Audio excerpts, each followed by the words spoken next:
Le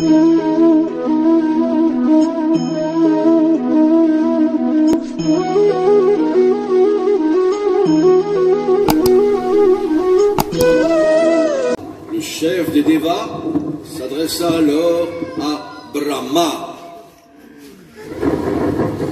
Ô Seigneur des Devas, ô Maître de l'univers, ô Brahma, à cause du feu émanant de la tête d'Hiranyakashipu, suite à sa rigoureuse ascèse, nous sommes si perturbés que nous ne pouvons rester sur nos planètes. C'est pourquoi nous sommes venus te chercher. Hiranyakashipu accomplit toutes ses pénitences pour pouvoir occuper ton poste et ainsi contrôler tout l'univers. S'il te plaît, Brahma, veuille faire quelque chose pour mettre fin à ce désarroi. Accompagné par des grands sages comme Bhrigu et Daksha, Brahma se rendit à l'endroit où Hiranyakashipu accomplissait ses austérités. Hiranyakashipu était recouvert par une fourmilière, de l'herbe et des tiges de bambou. Comme il était là depuis longtemps, les fourmis lui avaient dévoré la peau, la graisse, la chair et le sang. Brahma s'adressa au roi des démons comme suit. Ô fils de Kashyapa Muni, lève-toi, lève-toi, je t'en prie. Que le destin te soit favorable.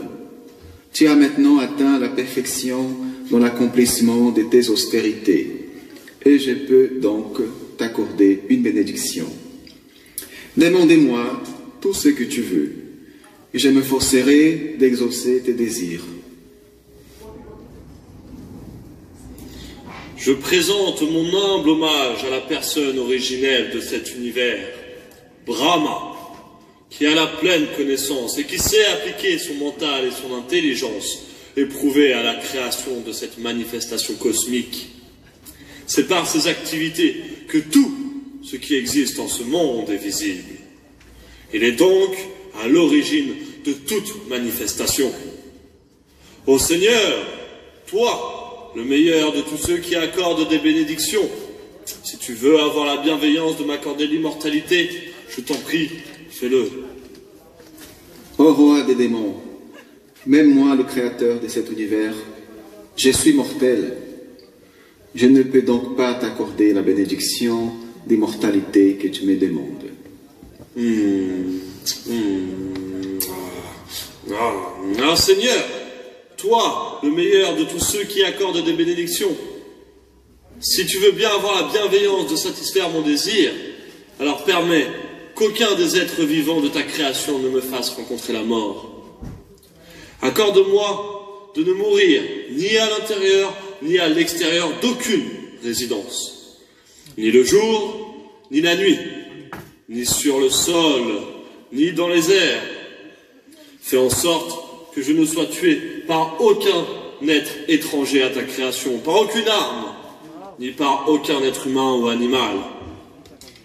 Accorde-moi de ne rencontrer la mort par l'entremise d'aucune entité, vivante ou inanimée. Fais aussi en sorte que je ne sois tué par aucun Deva ou Asura, ni par aucun des grands serpents des planètes inférieures. Puisque personne ne peut te tuer au combat, tu n'as aucun rival. Et je souhaite donc que tu m'accordes cette bénédiction, de n'avoir moi non plus aucun rival. Donne-moi la suprématie absolue sur tous les êtres, comme sur les Devamètres de toutes les planètes, ainsi que toutes les gloires qui accompagnent cette position. Enfin, accorde-moi tous les pouvoirs surnaturels obtenus par de longues austérités et par la pratique du yoga, car ces pouvoirs ne peuvent être perdus à aucun moment. Oui, je te l'accorde. Après avoir reçu les bénédictions de Brahma, Hiranyakashipu, le roi des démons, entreprit de terroriser l'univers. Il décida ensuite d'envoyer Prahlad Maharaj pour se faire éduquer par Sanda et Amarka, les fils de Sukracharya, le prêtre officiant des démons. C'est ainsi que Prahlad écouta et récita les maîtres en matière de politique et d'économie. Toutefois, comprenant que la politique amène à considérer un homme comme un ami et un autre comme un ennemi, il n'appréciait guère cet enseignement. Un jour, le roi des Asuras, Hiranyakashipu, prit son fils Prahlad sur ses genoux et lui demanda très affectueusement: Mon cher fils, veux-tu me dire ce que tu estimes être le meilleur de tous les sujets que tes précepteurs m'ont fait étudier?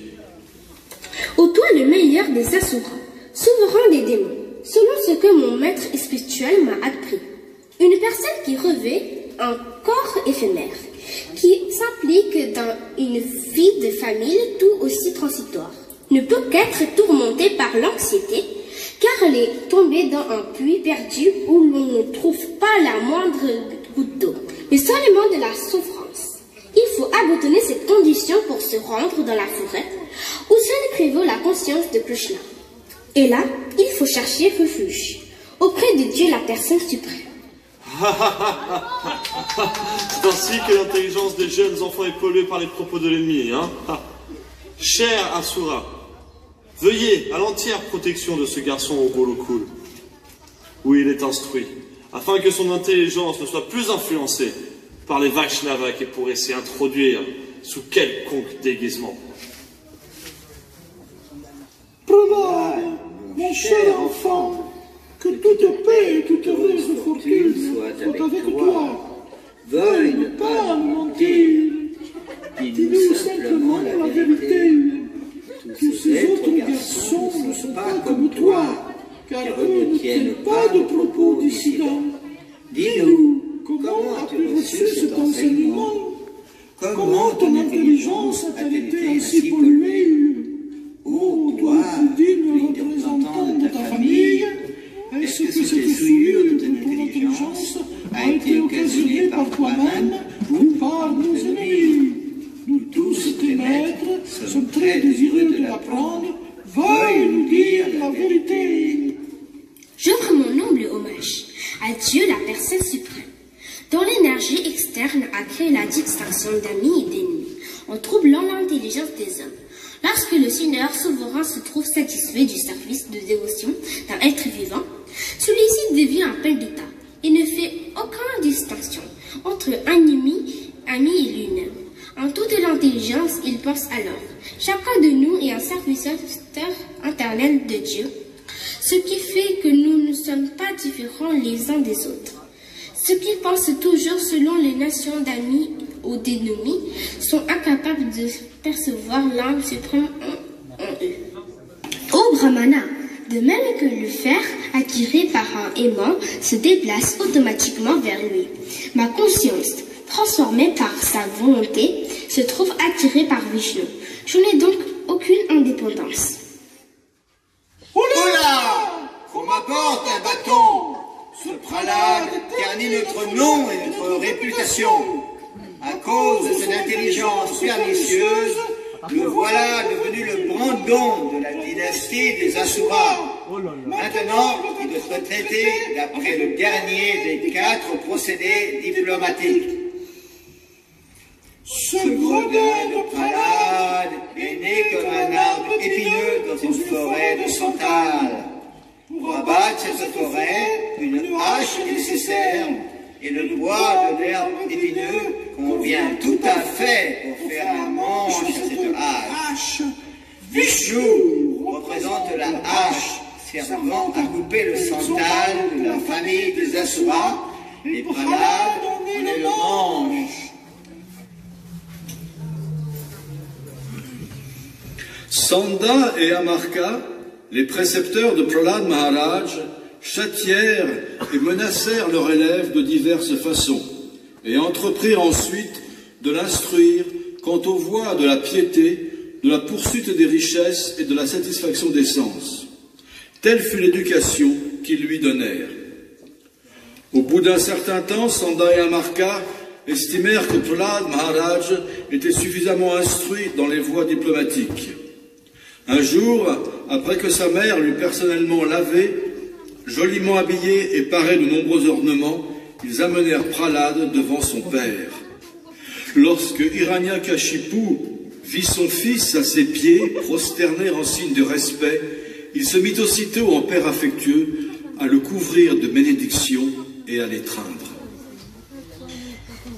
Prahlad, mon cher fils, Toi qui es destiné à jouir d'une longue vie.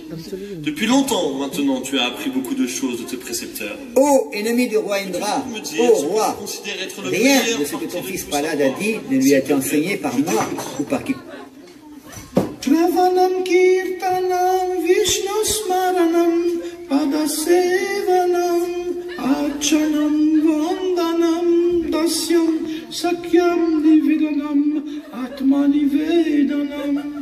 Écoutez et chantez ce qui a trait au saint nom, à la forme, aux attributs et aux divertissements transcendantaux de Sri Vishnu. Se lui rappeler, servir les pieds pareils au lotus du Seigneur, lui rendre un culte au moyen de 16 accessoires, lui offrir des prières, devenir son serviteur, le considérer comme son meilleur ami et lui abandonner tout. Ces 9 pratiques relèvent du pur service de dévotion.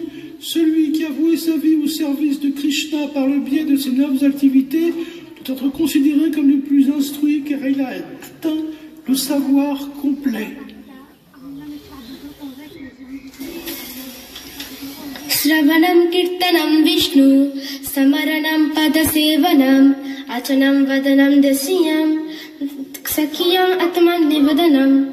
Écoutez et chantez ce qui se rapporte au saint nom, à la forme, aux attributs et aux divertissements transcendantaux de Sri Vishnu. Se lui rappeler, servir les pieds pareils au lotus du Seigneur. Lui rendre un culte au moyen de 16 accessoires, lui offrir des prières.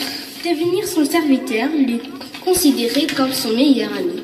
Et lui abandonner tout. Ces 9 pratiques relèvent du pur service de dévotion. Celui qui a voué sa vie au service de Krishna par le biais de ces 9 activités doit être considéré comme le plus instruit car il a atteint le savoir complet. Oh infâme, indigne fils de Brahman, tu as désobéi à mes ordres et cherché refuge dans le camp de mes ennemis. Ah, tu as instruit ce pauvre garçon sur le service de dévotion. Que signifie cette insanité? Ô ennemi du roi Indra, ô roi, rien de ce que ton fils Prahlad a dit ne lui a été enseigné par moi ou par qui que ce soit d'autre. Son inclination spontanée pour le service de dévotion s'est tout naturellement développée en lui. Je te prie donc de renoncer à ta colère et de ne pas nous accuser sans raison. Il n'est pas bien d'insulter un brahmana de la sorte. Terrible enfant, toi, le plus vil de tous les membres de notre famille, si tu n'as pas reçu cette éducation de tes maîtres, de qui la tiens-tu donc? Du fait qu'ils ne sont pas maîtres de leur sens, ceux qui sont exagérément attachés à l'existence matérielle, marchant vers des conditions de vie infernales et mâchant sans fin ce qui a déjà été mâché. Jamais ils ne développent en eux une attirance pour Krishna, que ce soit à la faveur transinement reçue d'autrui, par leur propre effort, ou par une combinaison des deux. À moins de répandre sur leur corps la poussière des pieds pareils au lotus d'un Vaishnava totalement délivré de la souillure matérielle. Les hommes fortement attirés par le matérialisme ne peuvent s'attacher aux pieds pareils au lotus du Seigneur. Ce n'est qu'en devenant conscience de Krishna et en trouvant un sans refuge aux pieds pareils au lotus du Seigneur qu'on peut s'affranchir de la contamination matérielle. Oh Asura, emmenez ce garçon loin de ma vue. Il mérite la mort. Faites-le périr dès que possible. Ce garçon, Prahlad, est l'assassin de mon frère, car il a renoncé à sa famille pour se mettre au service d'un ennemi, Vishnu, comme un serviteur insignifiant. Ce garçon, Prahlad, est l'assassin de mon frère, car il a renoncé à sa famille pour se mettre au service d'un ennemi, Vishnu, comme un serviteur insignifiant. Transpercez-le! Découpez-le en morceaux! Transpercez-le! Découpez-le en morceaux! Transpercez-le! Découpez-le en morceaux! Hiranyakashipu ne réussit pas davantage à tuer son fils en le faisant jeter sous les pieds des éléphants, en l'exposant aux morsures de serpents gigantesques et redoutables, en ayant recours à des maléfices, en le précipitant du sommet d'une montagne, en faisant appel contre lui à toutes sortes de maléfices, en lui administrant du poison, en lui coupant les vivres, en l'exposant au froid glacial, au vent, au feu et à l'eau, ou en tentant de l'écraser au moyen de lourds rochers. Se voyant dans l'incapacité de faire le moindre mal à Prahlad, qui n'avait commis aucune faute, Hiranyakashipu se trouva fort perplexe quant à ce qu'il lui restait à faire. Bien qu'il me soit très proche, il ne soit encore qu'un enfant. Prahlad ne connaît aucune crainte, comment faire? Il est comme la queue recourbée d'un chien qu'on ne peut redresser. Car jamais il n'oublie mes agissements perfides, pas plus que le lien qui unit à son maître, Vishnu. Je constate que la puissance de ce garçon est illimitée, car il n'a redouté aucun de mes châtiments. Il semble immortel, que faire? En conséquence, à cause de mon hostilité envers lui, je vais mourir.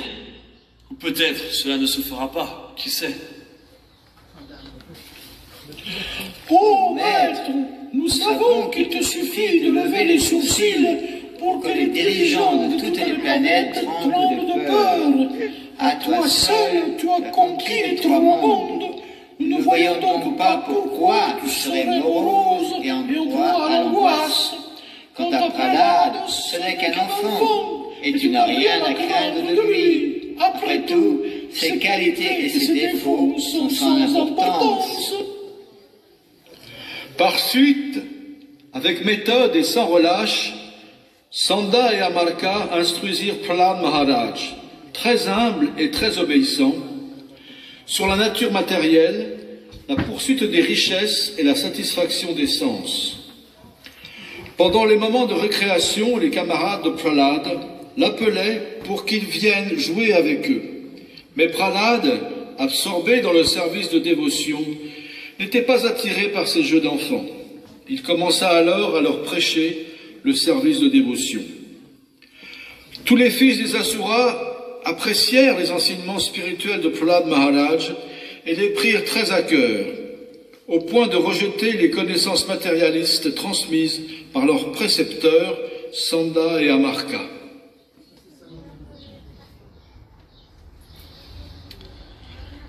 Impudent que tu es, stupide destructeur de la famille, toi le plus vil de tous les êtres humains, tu as porté atteinte à ma domination sur toi, et ainsi fait preuve d'obstination dans ta bêtise.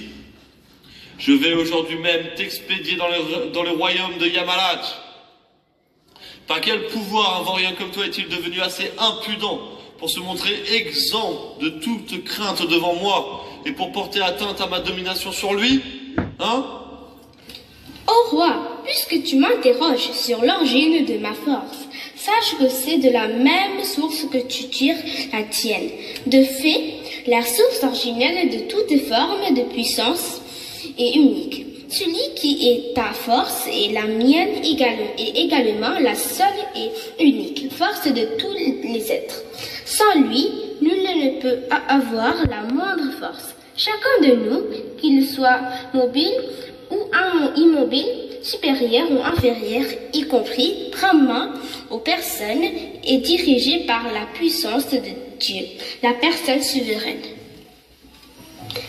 Mon cher père, renonce, je te prie, à ta mentalité démoniaque. Ne fais aucune discrimination au ton cœur entre amis et ennemis. Espèce de vaurien, tu cherches à me rabaisser? Comme si tu savais mieux que moi dominer tes sens. C'est trop d'intelligence. Je vois que tu désires périr par mes mains, car seuls les hommes sur le point de mourir tiennent des propos aussi insensés. Ô pauvre Prahlad, tu as toujours parlé d'un être suprême autre que moi, un être suprême qui serait au-dessus de toutes choses, qui gouvernerait tous les êtres et qui serait omniprésent. Mais où est-il, S'il est partout, pourquoi n'est-il pas dans cette colonne qui se dresse devant moi, Hein?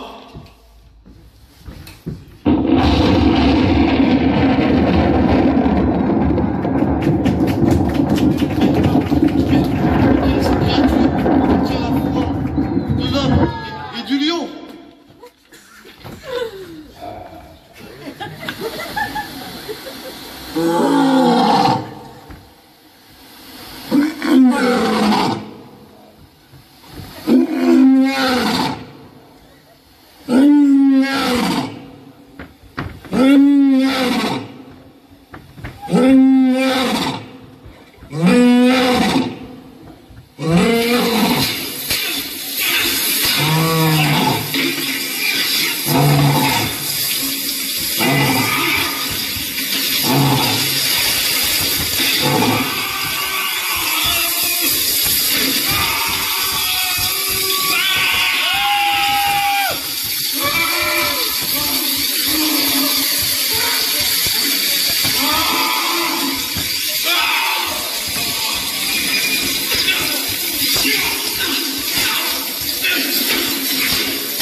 Mm-hmm.